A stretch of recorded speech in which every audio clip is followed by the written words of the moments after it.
Crown molding on the flat. My miter is 35.26 and my bevel is 30. I'm gonna find 35.26 degrees with my square. I'm marking the miter. 35.26. That's the kind of pencil that you definitely want to use. Set my saw to 30 degrees.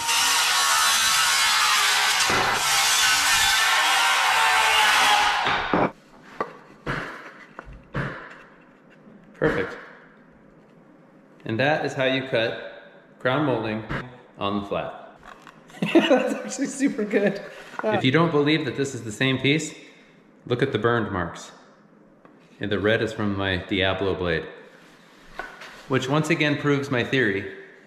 Framers can do anything.